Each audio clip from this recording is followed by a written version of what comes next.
మాజీ మంత్రి BRS working president KTR ఆర్థికంగా ఏ రేంజ్లో ఎదిగారో 2009 నుంచి 23 వరకు ఆయన చేసిన ఎన్నికల అఫిడవిట్లే సాక్ష్యంగా చెబుతాయని కాంగ్రెస్ నేత కేకే మహేందర్ రెడ్డి అన్నారు.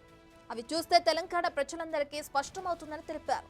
2014లో ఉన్న ఆస్తులను 2018లో ఆస్తులను పోల్చి చూస్తే తెలంగాణ ప్రజలు ఆశ్చర్యపోయే విధంగా పెరిగాయన్నారు కేకే.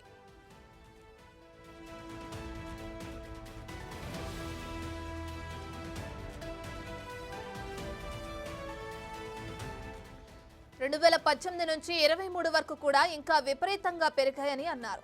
కేటీఆర్ నిజంగా అవినీతికి పాల్పడినట్లయితే ఇంత ఆస్తులు ఎలా వచ్చాయో వివరించాలని కేకే మహేందర్ రెడ్డి తెలిపారు.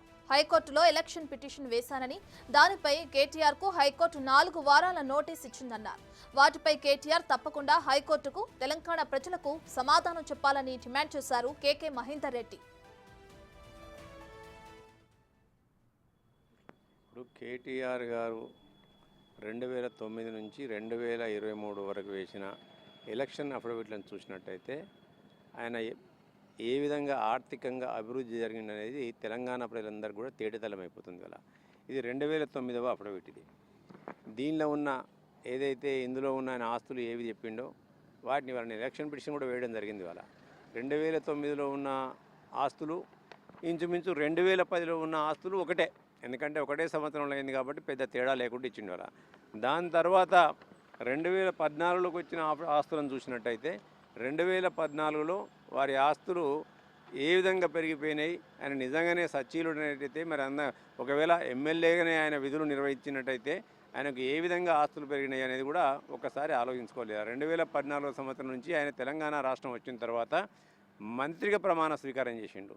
ఆ మంత్రిగా ఉన్నప్పుడు ఆయనే ఆస్తులు ఏ విధంగా పెరిగినాయనే చూసుకోవాలి. వాళ్ళ 2014లో మంత్రిగా మొదటిసారి ప్రమాణ స్వీకారం చేసిండు. ఆయన చేసిన తర్వాత ఈ ఆస్తులను గిట్ట అంటే 2018 యొక్క సంవత్సరం యొక్క ఆస్తులను చూసినట్టయితే ఈ అఫిడవిట్లో నేను ఏదో అబద్ధాలు చెప్తుంది కాదు. ఇవాళ ఇవన్నీ కూడా కేటీఆర్ గారు స్వయంగా తన యొక్క సంతకాలు చేసిన తర్వాత ఎలక్షన్ కమిషన్ ఆఫ్ ఇండియాకి ఏదైతే పోటీ చేసినప్పుడు అఫిడవిట్లు సబ్మిట్ చేయాలనో ఆ అఫిడవిట్లో పొందుపరిచిన వివరాలు మాత్రమే నేను ఇవాళ చెప్తున్నాను. ఇవన్నీ కూడా ఈ అఫిడవిట్లను చూసినట్టయితే 2009 నుంచి 10లో పెద్ద తేడా లేదు, 14లో కొంత అభివృద్ధి జరిగింది.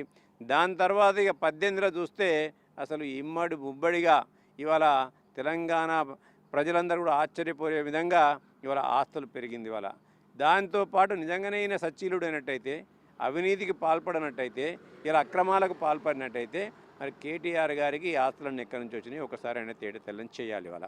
అంతేకాక 2018 నుంచి మళ్ళీ 2023కి వచ్చినట్టయితే 2023లో కూడా కేటీఆర్ ఆస్తులు మళ్ళీ 18కి 23కి చాలా తేడా ఉన్నాయి.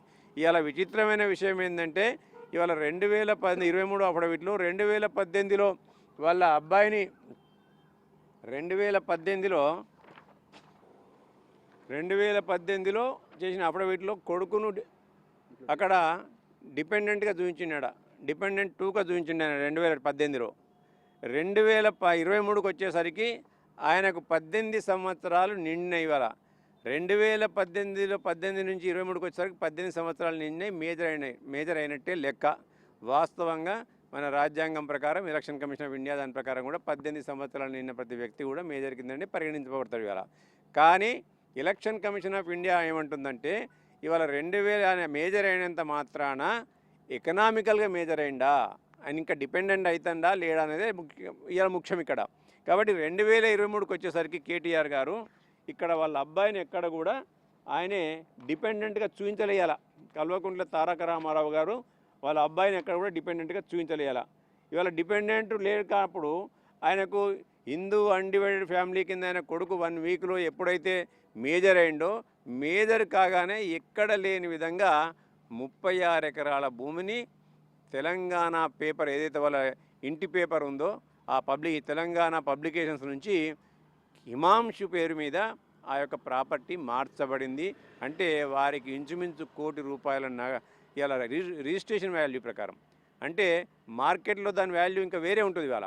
కానీ ప్రభుత్వం నిర్ణయించిన రేటు ప్రకారము రిజిస్ట్రేషన్ వాల్యూ ప్రకారం ఇంచుమించు 98 లక్షల పైచిలకు రూపాయలు ఆయన చెల్లించి ఇలా మేజర్ అయినాక కేవలం 1 వీక్లోనే ఒకటే ఒక వారం లోపల 98 లక్షల పైచిలకు డబ్బులు చెల్లించి ఆయన ఇలా 36 ఎకరాల భూమికి ఓనర్ అయింది ఇవాళ. ఇవన్నీ కూడా కేటీఆర్ గారి యొక్క అక్రమ అర్జనే తప్ప ఇంకోటి కాదని చెప్పి ఇలా నా యొక్క అభియోగం ఇవాళ మేజర్ అయినాక 1 వీక్లోనే మరి రాష్ట్రంలో కానీ దేశంలో కానీ చాలామంది ఉన్నారు. వాళ్ళందరూ కూడా ఇలా 2018 నువ్వు డిపెండెంట్గా చూపిస్తావు, ఇవాళ ఎకనామికల్లీ డిపెండెంట్గా చూపిస్తావు ఆయన. ఇవాళ మరి 2022కి వచ్చిన తర్వాత మేజర్ కాగానే ఇండిపెండెంట్గా చూపించుకుంటా ఇవాళ ఆయన పైన ఇన్ని ఆస్తులు ఎట్లొచ్చినాయి, మరి ఈ అఫిడవిట్లకు ఇంత ఆంతర్యం ఎట్లొచ్చిందనేది కేటీఆర్ గారు ఇలా తెలంగాణ సమాజానికి చెప్పాల్సిన బాధ్యత వారిపైన ఉందని చెప్పి నేను భావిస్తున్నాను. హైకోర్టులో నేను ఇవన్నీ కూడా చెప్తూనే ఎలక్షన్ పిటిషన్ వేయడం జరిగింది ఇవాళ. ఇవన్నీ కూడా ఏదైతే ఇప్పుడు మీ ముందు చెప్పానో ప్రతి అంశాన్ని కూడా నా యొక్క ఎలక్షన్ పిటిషన్లో వారికి చెప్పడం జరిగింది. వీటన్నిటి కూడా వారు సమాధానాలు చెప్పాల్సి వస్తుంది. ఈ యొక్క కేసు మన హైకోర్టులో వారి ముందుకు హైకోర్టు జడ్జి గారి ముందుకు వచ్చింది ఇవాళ.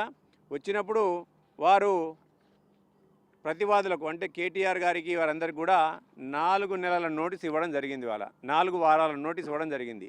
ఆ నోటీసులో వారు మరి ఏదైతే ఆరోపణలు చేశానో ప్రతి ఆరోపణకు కూడా వారు సమాధానం చెప్పాల్సిన బాధ్యత వారిపైన ఉంది. వారికి ఏ విధంగా ఆస్తులు వచ్చినాయి, వారి అబ్బాయికి ఏ విధంగా ఆస్తులు వచ్చినాయి, ఆయనకు ఏ విధంగా ఆ ఆస్తులు కొనడం అనే దానికి కూడా వారు సమాధానం చెప్పాల్సిన బాధ్యత కేటీఆర్ గారి పైన ఉన్నది. తప్పకుండా నాకు తెలిసిన మేర కేటీఆర్ గారు వీటిని కప్పిపుచ్చుకునే ప్రయత్నం చేస్తారు అని నేను భావిస్తున్నా. ఏది ఏమైనప్పటికీ కూడా నిజమనేది తప్పకుండా నిలకడ మీద బయటకు వస్తుంది. కేటీఆర్ గారు ఎన్ని సమాధానాలు చెప్పినా కానీ తన ఆత్మకు సమాధానం చెప్పుకోవాల్సిన పరిస్థితి ఏర్పడుతుంది. ఈ సమాజానికి తెలంగాణ సమాజానికి కూడా ఆయనే జవాబుదారీగా ఉండాలి.